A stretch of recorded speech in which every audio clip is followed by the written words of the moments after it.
धन की तीन गतियां होती हैं, दान, भोग और नाश। प्रथम गति का धन धन होता है जो धन दान दिया जाता है भगवान की लीलाओं में, कथाओं में, महाराज जी को, ब्राह्मणों को। ये जो धन है ये धन की श्रेणी में आता है, ये प्रथम गति का धन है। आचार्य कहते भी है वैसे, धन धन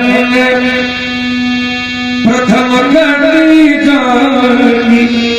तो धन धन्य है कौन? जो धन भगवान की कथाओं में, भगवान की लीलाओं में, यज्ञ में, कथा में, इसमें लग जाता है। दूसरा है भोग। भगवान ने अपने परिवार का पालन पोषण करना और अपने को भी थोड़ा ठीक ठाक खाते पीते रहना, ये भोग है। और बाकी अगर ज्यादा जोड़े के चक्कर में करे तो फिर आगे नाश ही है। भोग और नाश, ये धन की तीन गतियां। और मेरा कहना सब लोग सहयोग कर रहे, बहुत अच्छी बात है। क्यों? क्योंकि एक रचना है जैसी मेरी। कौन सी है?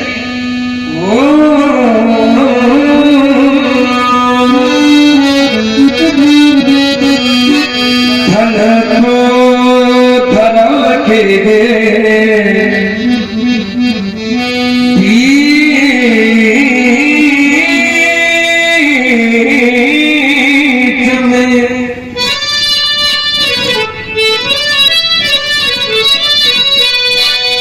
सबका धरा रह जाएगा।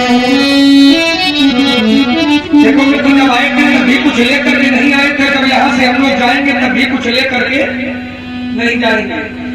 एक बात बताएं, जब आए थे तभी पहला स्नान दूसरे लोगों ने करवाया था, और जब यहाँ से हम लोग जाएंगे ना तो अंतिम स्नान भी दूसरे लोग ही करवाएंगे। ये सही है, ये अर्थ है। तभी तो कहता है धन को धरा के बीच में सबका धरा रह जाए। एक बारी बेटी से पूछा तुम क्या कर रहे हो? उसने कहा पैदा कर रहा हूं। मैंने कहा क्या? कहा धन। मैंने कहा किसके लिए? कहा बेटों के लिए। अरे हमने कहा वाह बहुत सुंदर, बेटे बड़े हुए वो भी लग गए। मैंने कहा तुम क्या कर रहे हो? बोले मैं भी पैदा कर रहा हूँ। मैंने कहा क्या? कहा धन। मैंने कहा जो भी होता है वो धन पैदा कर रहा है, और सौभाग्य है कि जो भी पैदा कर रहा है वो लड़कर खिलाने। तो हमको एक महापुरुष के दो वाक्य याद आ गए। एक महापुरुष ने कहा था कि पूत सुपूत तो का धन संचय, और पूत कुपूत तो का धन संचय। यदि पुत्र सुपुत्र है तो धन इकट्ठा करने की जरूरत नहीं है, बेटा धन इकट्ठा कर लेगा। अगर पुत्र कुपुत्र है तब भी धन एकत्रित करने की आवश्यकता नहीं है, क्योंकि ज्यादा इकट्ठा करके जाओगे तो साला 2 साल में। इसलिए मेरा कहना धन को धरा के बीच में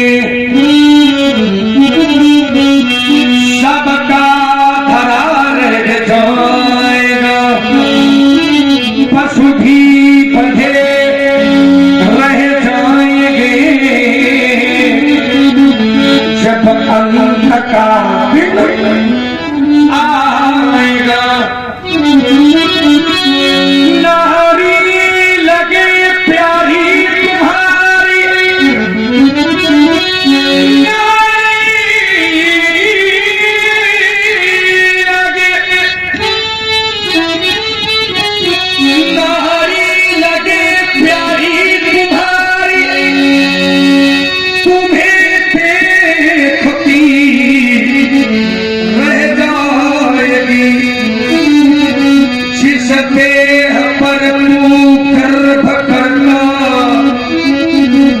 वो धूल में मिल जाएगी। वैभव तुम्हारा इस जगत में, वैभव तुम्हारा इस जगत में नाम कुछ ना आएगा, सब कुछ यही रह जाएगा जब अंत का दिन। क्यों? क्योंकि ये कड़ी है, कहा करते हैं कान को पाठ पाटी से बांधे थे वो पलवान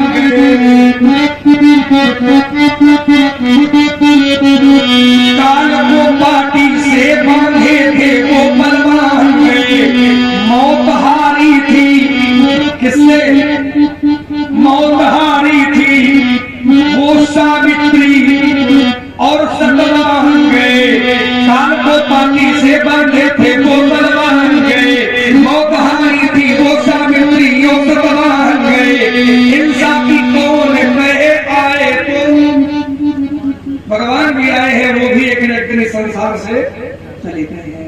कहने का भाव ये है कि साथी है मित्र जल बिंदु पान तक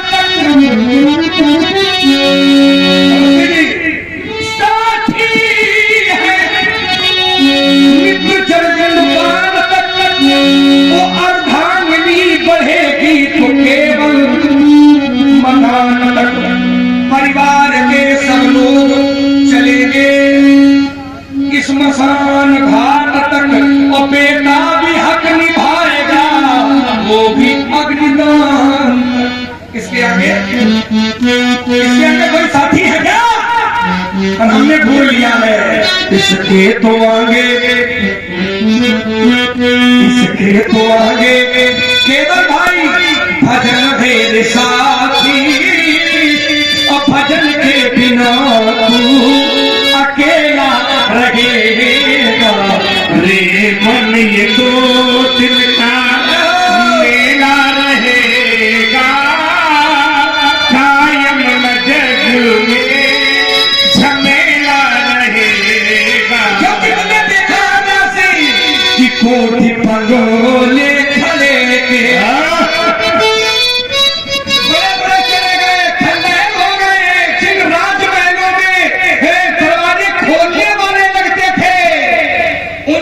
महलों में लोगों ने अपने घर के आने जाने का रास्ता पे खड़ा डाला है। मैंने देखा है कोठी पंगोले खड़े के ये खड़े रह गए और हर लकीरें जले रह गए।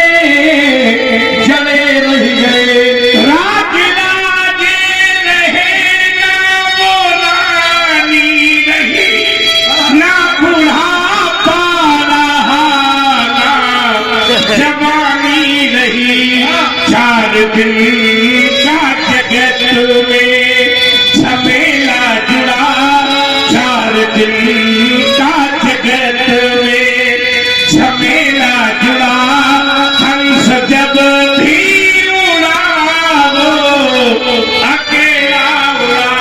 माँ की गोदी से मरघट तक मनुष्य जीवन भर चलता है। मनुष्य जीवन भर चलता है लेकिन कितना चलता है? मैंने कारण दे बढ़िया बात है। आपको कारण ये लड़का ना भूलिए तो गाड़ी भूलिए लड़कन का काम लड़कन वाले का पुरखन का काम पुरखन वाला है ना। देखिए ध्यान देना इसलिए कहता हूं कि यहाँ जो आता है उसको एक न एक दिन यहाँ से जाना पड़ता है। और महाराज जी ने भी कहा कोठी पंगोले जीवन भर मनुष्य चलता है। कितना चलता है? तो कवि ने दो पंक्तियों में निर्णय दे दिया है। माँ की गोदी से मरघट तक हम लोग पैदा होते हैं तो माता की गोद मिलती है और जहां से माँ की गोद मिलती है यहीं से हम अपनी यात्रा का शुभारंभ कर देते हैं। माँ की गोदी से मरघट तक बस इतनी ही थी पूरी और जिसको तय करने में सबने उम्र लगा दी। कोई बात नहीं, संसार का नियम देखो क्या सह न सके सर दर्द बहुत उपचार बहुत करवाए। सर में दर्द हुआ महाराज तो औषधालय घर में आ गया, सारे चिकित्सक घर में आ गए, लेकिन चलने का जब समय हुआ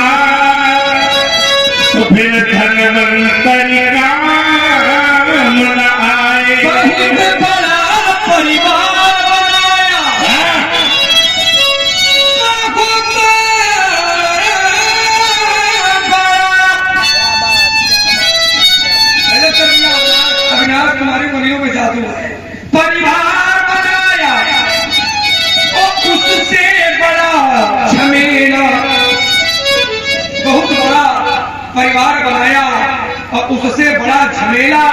अब मित्र चलने का जब समय हुआ तब उड़ता हंस अकेला। अब पिंजरे से पक्षी जब उड़ जाता तब क्या होता? पिंजरा है ये पिंजरा, इसमें पक्षी कौन है जो ये बोल रहा है? यही पक्षी है। और जिस पर ये चला जाता है तो पिंजरे की कीमत खो जाती है। पिंजरे का पक्षी जब उड़ जाता तो पिंजरे की कीमत खो जाती है। सजाई सजाई ये दिवाली होली सी जल जाती है। एक कवि ने इस शरीर को कंचन काया नाम दिया है। एक कवि ने इस शरीर को कंचन काया नाम दिया है। अरे उस कवि ने इस शरीर पर कस करके व्यंग किया है। क्या किया है कि सोने की राखी को देखो ऊंचे दामों में बिकती है। सोने की राखी को देखो ऊंचे दामों में बिकती है। हाय मानो तेरी राखी उड़ी उड़ी बस फिरती है। दाने दिन चबाने वाले इसी घाट में आए, बिना कफन मर जाने वाले इसी घाट में आए, धर्म ध्वजा फहराने वाले इसी घाट में आए, और चंदन रोज लगाने वाले इसी घाट में आए। क्योंकि जो आता है तो जाता है, जो आता है वो जाता है। क्या बात? और तुम ऐसे मान लो कि धनुष आया था वो चला गया। आप लोग मान ले लक्ष्मण भी आया था और थोड़ी देर बाद चला। अभी न जाए, चलो कोई बात नहीं। लक्ष्मण आया तो था लेकिन चला जाए तब तो ये ठीक ठीक बैठेगा, तब तो दुकान तो बनेगा कि आया है सो जाएगा, थोड़ी देर बाद चला जाएगा। ये तो केवल तुम्हारा सोच है। सोचे जाएगा ये तो सही है, सबको जाना है ना। अब यह लेकिन नहीं मालूम लेकिन थोड़ी देर बाद जाइए, कितनी देर बाद जाइए। अब तुम हमारे हाथों से चले जाओगे तो संसार में विख्यात हो जाओगे, सब लोग तुम्हें संसार में जानने लगे। नहीं हमका उनसे जाना था, तुम्हारे कौन चलाए थे हम जन का। हमका सब जानी है राम के नाते। लक्ष्मण को केवल राम जी के नाते से लोग जाने और हमको किसी नाते की कोई आवश्यकता नहीं है। क्योंकि लक्ष्मण का जीवन ही यही है। माता रामो वज्रता रामचंद्रा स्वामी रामो मत्सखा रामचंद्रा सर्वस्वमेव रामचंद्रो दयालु। तो हमारे जितने भी लोग हमको जाने तो वो केवल राम जी के नाम से जाने, और बाकी और हमका तुम्हारी हमारी जानकारी कौन हो अपन धरो बने जो हम कह रहे ना, या को नहीं जान विधि संसारा, या को नहीं आज नहीं जानता है। क्या जानता है व्यासी? राग भैरवी ने थोड़ा मानिए और भागवत सिंह